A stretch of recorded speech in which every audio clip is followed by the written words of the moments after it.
जय हिंद। जैसा कि मैंने आपको पिछले वीडियो में बताया था कि नेक्स्ट वीडियो से हम संस्कृत की चर्चा करेंगे। संस्कृत के इस क्रम में आज हम पीयूषम की चर्चा करने वाले हैं। इसका पहला अध्याय है मंगलम, इसी की चर्चा करने वाले हैं। इसके लेखक हैं महर्षि वेद व्यास जी। ये जो हमारा पाठ है मंगलम, इसकी चर्चा हम हिंदी भाषा में करने वाले हैं। हिंदी भाषा में क्यों?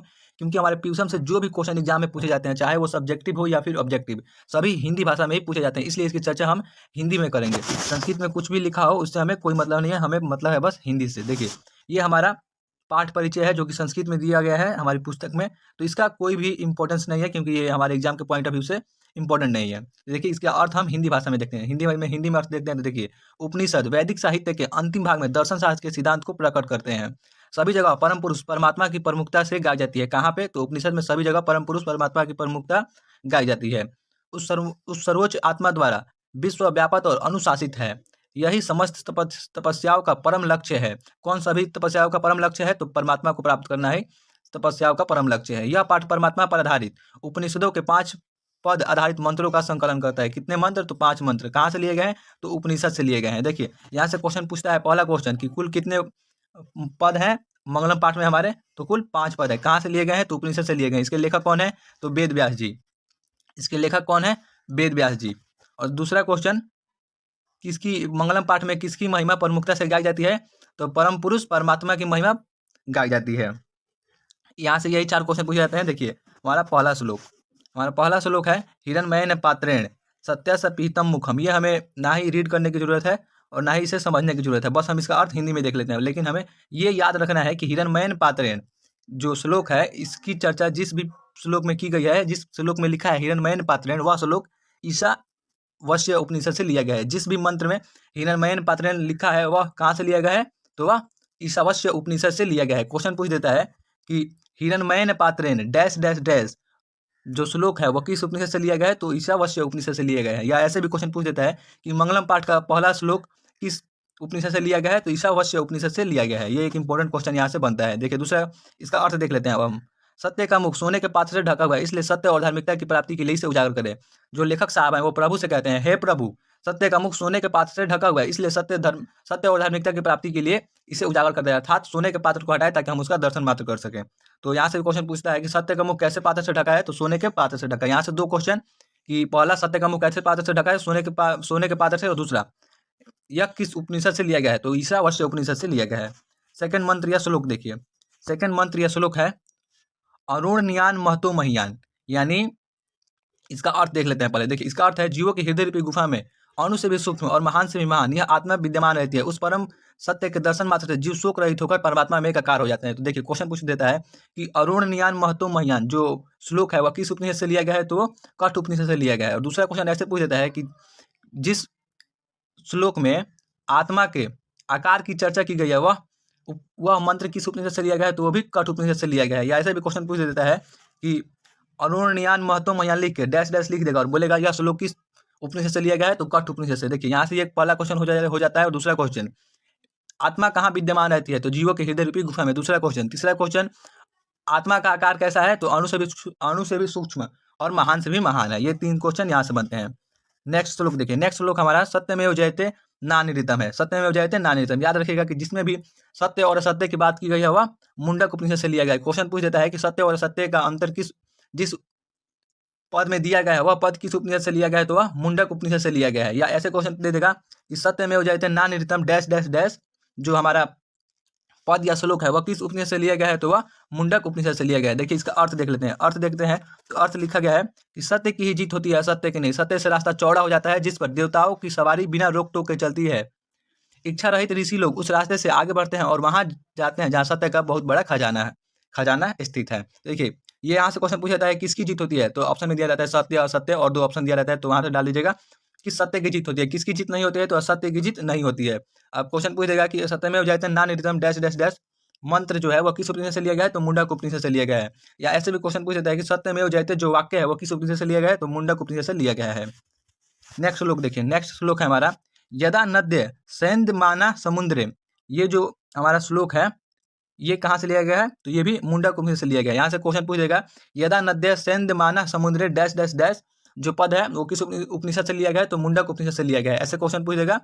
या फिर ऐसे दे देगा कि जिस श्लोक में नदी और समुद्र की चर्चा की गई है वह पद किस उपनिषद से लिया गया है? तो वो भी मुंडक उपनिषद से लिया गया है। देखिए इसका अर्थ देख लेते हैं। इसका अर्थ है जिस प्रकार बहती हुई नदियां समुद्र में मिलने के बाद अस्तित्वहीन हो जाती हैं, अर्थात अपना नाम रूप त्याग कर समुद्र बन जाती हैं, उसी प्रकार विद्वान पुरुष परमपिता परमेश्वर के दिव्य प्रकाश मिलते ही अपने नाम रूप से मुक्त हो जाता है। इसका अर्थ हुआ कि जिस प्रकार नदी बहती हुई समुद्र में जाके मिल जाती है और अपना नाम और रूप त्याग देती है, ठीक उसी प्रकार विद्वान पुरुष परमपिता परमेश्वर में मिलने के बाद अपना नाम और रूप त्याग देते हैं। तो यहाँ से क्वेश्चन पूछा जाता है कि यदा नद्य सैंद्यमानः समुद्रे डैश डैश डैश, पद जो है वह किस उपनिषद से लिया गया है? तो मुंडक उपनिषद से लिया गया है, पहला क्वेश्चन। दूसरा क्वेश्चन पूछा जाता है कि जिस श्लोक में नदी और समुद्र की चर्चा की गई है वह पद किस उपनिषद से लिया गया है? तो वो भी मुंडक उपनिषद से लिया गया है।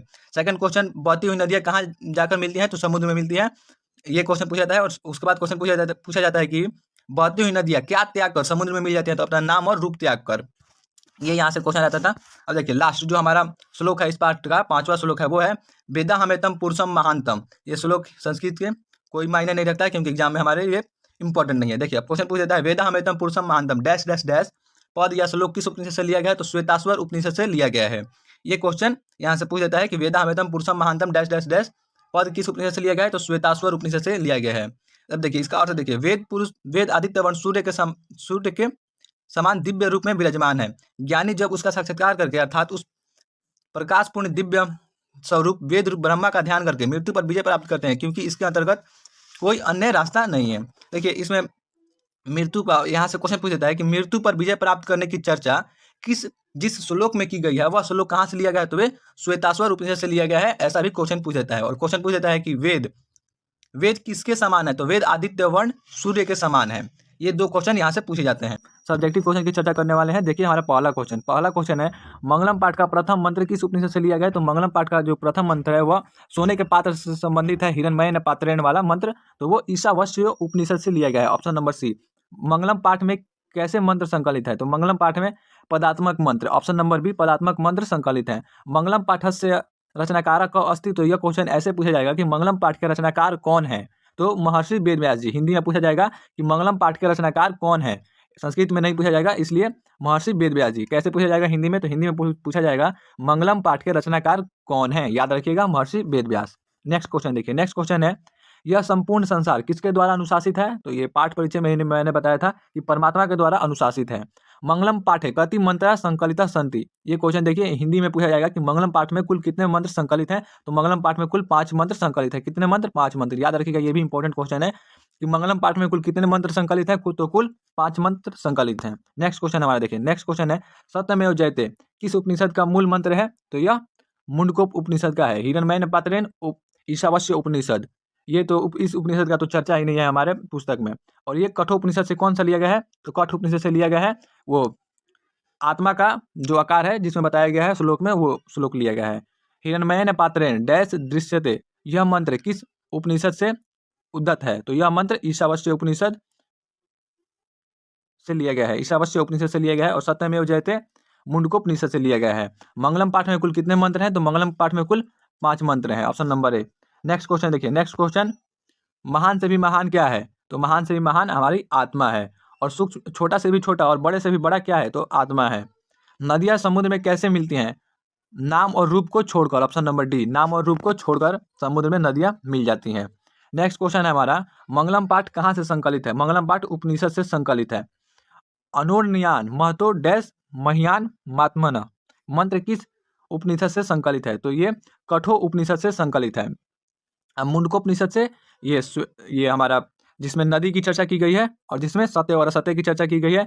श्वेताश्वर में वेदा अमेतम पुरुषम महानतम वाला जो श्लोक है वो लिया गया है। और ईशावास्य से हिरण्मय पात्रेण उपनिषद है वो लिया गया है। तो ऑप्शन नंबर बी इसका सही होगा, कठो उपनिषद से। नदियां नाम और रूप को छोड़कर किस में मिलती हैं? तो समुद्र में नदियां नाम और रूप को छोड़कर मिल जाती हैं। नेक्स्ट क्वेश्चन देखिए, नेक्स्ट क्वेश्चन हमारा स्वर्णमय पात्र से किसका मुंह ढका हुआ है? तो स्वर्णमय पात्र से सत्य का मुख ढका हुआ है, ऐसा हमारा श्लोक पहला श्लोक में कहा गया है।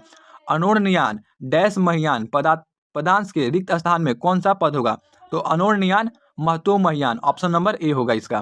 देखिए नेक्स्ट क्वेश्चन है, ये संस्कृत में नहीं पूछा जाएगा, हिंदी में पूछा जाएगा कि किसकी विजय नहीं होती है? तो किसकी विजय नहीं होती है? तो असत्य की विजय नहीं होती है। विजय किसकी होती है? तो सत्य की विजय होती है। और किसकी विजय नहीं होती है? असत्य की, याद रखिएगा, ये भी इंपॉर्टेंट क्वेश्चन है। देखिए हमारा पहला सब्जेक्टिव क्वेश्चन है, आत्मा का स्वरूप का वर्णन करें। तो आत्मा का स्वरूप अणु से भी सूक्ष्म और महान से भी महान है। देखिए ये सूक्ष्म लिखा गया है, गलती से मिस प्रिंटिंग हो गया है। आत्मा का स्वरूप कैसा है? अणु से भी सूक्ष्म और महान से भी महान है। यानी अर्थात जो आत्मा है वह अणु से भी सूक्ष्म है और बड़ा से भी बड़ा है, जितना आप सोच सकते हैं उससे भी बड़ा है। विद्वान परमात्मा के पास क्या छोड़कर जाते हैं? तो विद्वान परमात्मा के पास अपना नाम और रूप छोड़कर जाते हैं। नेक्स्ट क्वेश्चन देखिए, हमारा 3rd नंबर क्वेश्चन है, नदी और विद्वान में क्या समानता है? तो देखिए इसका उत्तर है, नदी और विद्वान में यह समानता है कि ये दोनों ही अपना नाम और रूप त्याग कर क्रमशः समुद्र तथा परमात्मा में विलीन हो जाते हैं। नदी और विद्वान में क्या समानता है कि नदी और विद्वान में यह समानता है कि जिस प्रकार नदी अपना नाम और रूप त्याग करके समुद्र में विलीन हो जाती है, ठीक उसी प्रकार विद्वान पुरुष भी अपना नाम और रूप त्याग करके किसमें विलीन हो जाता है? तो परमात्मा में। यही इन दोनों में समानता है कि दोनों अपना नाम और रूप त्याग करके एक समुद्र में और दूसरा परमात्मा में विलीन हो जाते हैं। मंगलम पाठ के आधार पर सत्य का स्वरूप बताइए। तो देखिए मंगलम पाठ में महर्षि वेदव्यास ने सत्य के संदर्भ में कहा है कि सत्य की ही विजय होती है, असत्य की नहीं। असत्य की विजय होती है, असत्य की नहीं, और सत्य से ही देवलोक का रास्ता प्रशस्त होता है। ये हमारा मंगलम पाठ के आधार पर हमने सत्य के बारे में बताया है। देखिए नेक्स्ट क्वेश्चन जो हमारा है वो है, महान लोग संसार रूपी सागर को कैसे पार कर सकते हैं? तो इसका उत्तर हमारा जो 5 नंबर श्लोक है, वेदा हमेतम पुरुषम महानतम, उसमें इसका उत्तर दिया गया है कि महान लोग संसार रूपी सागर को प्रकाशपूर्ण दिव्य स्वरूप वेद रूप ब्रह्मा का ध्यान करके पार कर सकते हैं। कैसे पार कर सकते हैं? तो ब्रह्मा का ध्यान करके पार कर सकते हैं महान लोग संसार रूपी सागर को। हमारा लास्ट क्वेश्चन है शायद, आत्मा कहाँ रहती है? तो आत्मा प्राणियों के हृदय रूपी गुफा में रहती है। कहाँ रहती है? हृदय रूपी गुफा में। और इसका आकार कैसा है? तो अणु से भी सूक्ष्म है और महान से भी महान है। देखिए नेक्स्ट वीडियो में हम जो हमारा पार्ट है, सेकंड पार्ट, पाटलिपुत्र वैभवम, इसका अर्थ है जो कि हम हिंदी में देखेंगे, क्योंकि एग्जाम में क्वेश्चन भी हिंदी में पूछा जाता है। इसलिए आप चैनल को सब्सक्राइब कर दीजिएगा ताकि वीडियो की नोटिफिकेशन आपको मिल जाए। जय हिंद, जय भारत। मिलते हैं अगले वीडियो में पाटलिपुत्र वैभवम के साथ। धन्यवाद।